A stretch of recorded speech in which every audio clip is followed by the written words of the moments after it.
Hey, what's up, everyone? Welcome back. This is the Too Easy Tuesday. Hello, everyone, and welcome back to Too Easy Tuesday on Burn Your Boats. Here today, we're going to be talking about questions, right? So, we talk here. I talk here a lot, right? That's what I do. I'm a talker. That's why I'm good at this job. I talk here a lot about personal narrative and what it means to explore your own passions and your own drive and your own motivation and why that's so important. And so today is kind of going to be a conversation about your ruts, your personal mental ruts that you might find yourself getting into, especially when you decide to when you take the first couple of steps, the first step of identifying what it is that where or identify where in your life you could be more, where you could be better, and then you find the motivation to plan and to take this and then to eventually turn those plans into actions. And as you're going through the actions, then you're gonna hit these setbacks, right? And you're gonna hit obstacles. And we talked. I'm sure that y'all have heard this is one of my personal not favorite stories to tell. But it's an important one. It's the side sprayer story. So if you're new to the show, I'll loop you into it. If you've been around for a while, I'm sure that you've heard this. But so the side sprayer on a sink. I moved into this apartment a year ago, 2 years ago, something like that. And when I moved in, the side sprayer, I went to go do dishes, and the little side sprayer hose thing on the sink was really short, like really short, like 4 or 5 inches out. And you would think, so my background as a mechanic would lend you to believe that I would instantly dive under the cabinet and go to it. But one of my personal shortcomings that it can be a blessing and a curse that I've noticed about myself is that I tend to look at things that come up as like an obstacle, like that. I'll look at and think, okay, cool, whatever. Like, I'm not gonna deal with that. I'm just going to drive on. And so instead of trying to fix that problem, I'm like, I don't need you. I will solve this another way, and I'll just wash it all by hand without spraying anything. Not a big deal. Did that for like 6-8 months, and then I went, just not thinking about it. I grabbed it, and whoop! I had like 15 inches of hose, like no problem. And I was like, oh, that's cool. And then I went back, and then it went pulled tight again. And then so I looked. Eventually, I was driven to look underneath, and I saw that the water nozzle that actually turns water, that allows water to go through the sink, the hose was looping around it. And so this thing that I had allowed to be a boulder in the river of the production or effectiveness of my life was really a pebble. If even that, I just had to identify that it was there and to kind of sweep it out of the way, and not a big deal. But those are the type of things that we run into from time to time. We run into these issues, and sometimes we allow them to become bigger than what they are. And sometimes our emotional responses to them are significantly larger than what they're supposed to be. And that's where asking questions is really important.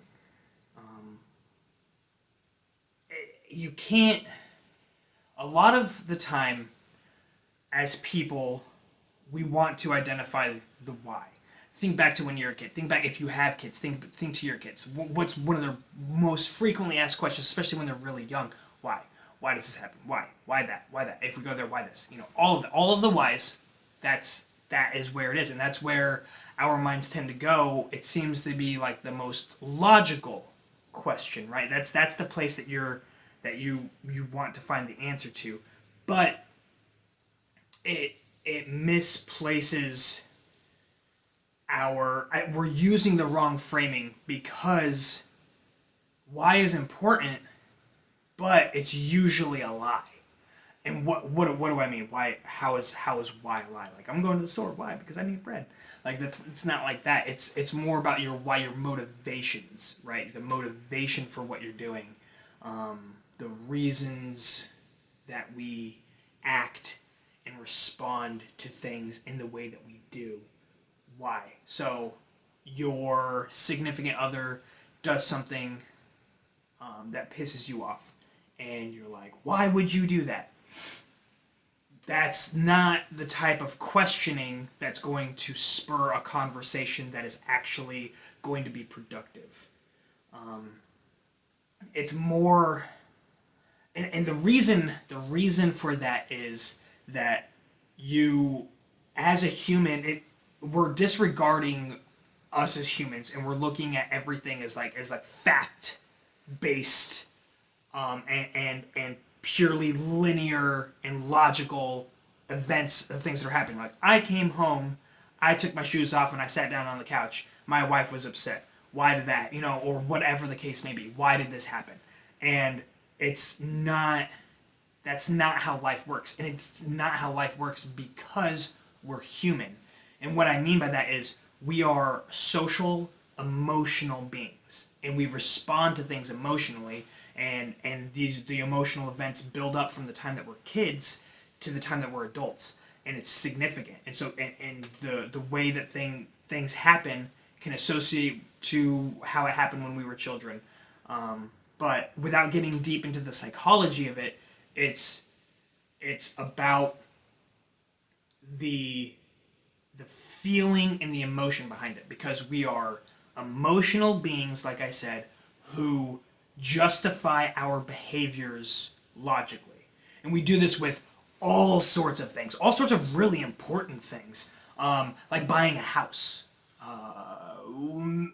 We could go down the list of two houses that we get the descriptions for, and the bedrooms are similar size, and the color's the same, and great similar neighborhoods, and all of this stuff, and the emotional feeling that we get from one and the way that it's laid out may not be logical in accordance with the way that things are going to flow the best in your life from day to day, but it makes you feel good, like the way that you walk in and you feel about it, and then you make the decision, and then after you move in and you're there, and people identify, and we always try to justify.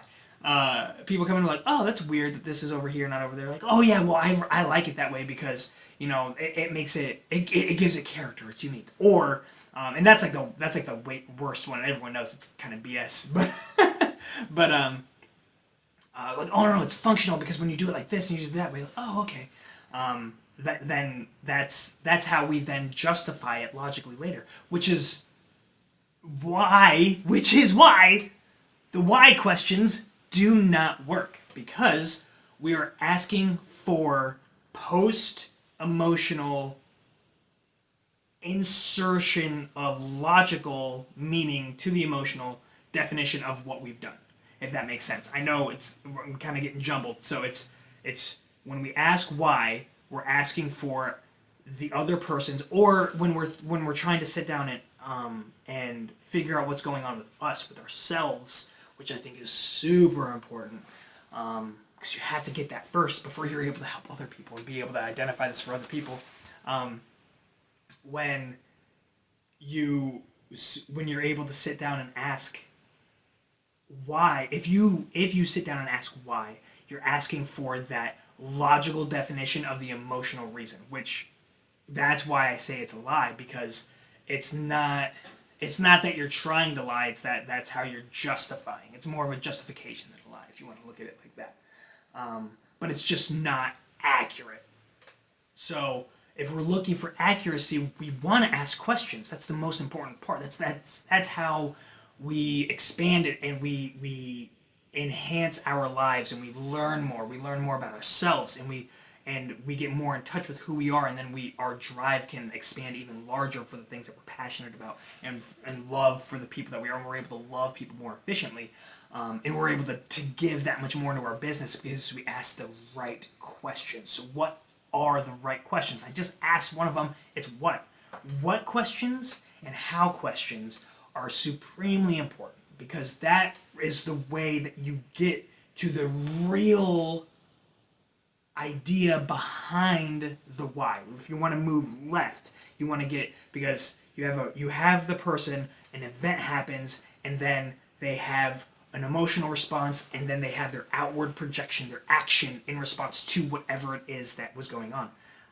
You want to get as close to that emotional response and asking, what about the way, so if we're going back to the example of, I don't, like walking in the house, taking off your, let's do like this, not taking off your shoes and going and sitting down on the couch. And your significant other is there and comes out and blows a gasket, right? Then ask why are you freaking out? That's not going to be beneficial. Obviously, you can ask a why question a little bit more calmly and with a little bit more tact, I should say. But really, you ask what about my coming home made you upset? So instead of getting the why, you're asking a more clear question about what it is that caused it. And so you're looking for things about your actions, and so because a why might be like, you're so inconsiderate, but the what is, I wish you, the fact that you came home and you didn't take your shoes off at the door, I just vacuumed or whatever the case is, and I really wish that you were going to come in and help me. It really helps to get there, but it might not happen on the first question. It might not, and it's most likely not going to happen. And sometimes it's best to pump the brakes, give some time. You got to let people vent sometimes, and that's okay. Let things process. But if you're able to keep your head and your wits cool about you, which is the first step, and that's what people say: stop, take a breath, and by all means, if someone is having an extreme emotional response to something that seems out of whack with the action that took place, if say your significant other broke down crying because you sat down on the couch with your shoes on, then you can really comfort them, and then make sure that you're asking those what and how questions, like how can I be better, what can I do to make you feel better, what did I do, or what about the way that I acted caused you to act this way, and let them answer and listen. Be in the conversation and actually listen. And this is the same. Flip it back, and we go back to yourself when you're in your funk and you're in your motivational funk, and you're trying to figure out what it is about what you're doing. So think about you're starting up your own business and you're running it, and you're hitting those slumps, and you want to dive into your own psyche. You want to do that by asking those how and what questions, because that is going to get you closer back to that emotional response, the thing that drove you to do it in the first place. And when you capture that, when you capture the energy of where you're at, that's how you reignite the fire. You're dumping gas back onto that flame that's still there for the business that might just be dwindling right now. You just blow air on it, and you do it by getting to that emotional spot, because the emotions is what drives us. And that's one of the things that drives me crazy, is when we try to analyze and address our problems as people from a logical place. Because yes, the logical helps, and the logical helps us to accomplish things and get things done, but it does not encompass who we are. It doesn't acknowledge us in the reality. This goes back to the is-ought conversation that I had last week, I believe, and it's sure, we ought to be able to look at things logically and just do things logically, but if that was the case, nobody would have any debt. We would never make bad decisions, because it's not logical to do things that we know will inherently damage us. People would never smoke because you would know it's not good for you. Logically, you're not going to do it. So we have to acknowledge, so easy and simple. So if you take a step back and you acknowledge yourself as an emotional being, and acknowledge the fact that that's not going to change, and that's okay. It's not supposed to change. You're just supposed to be aware of it.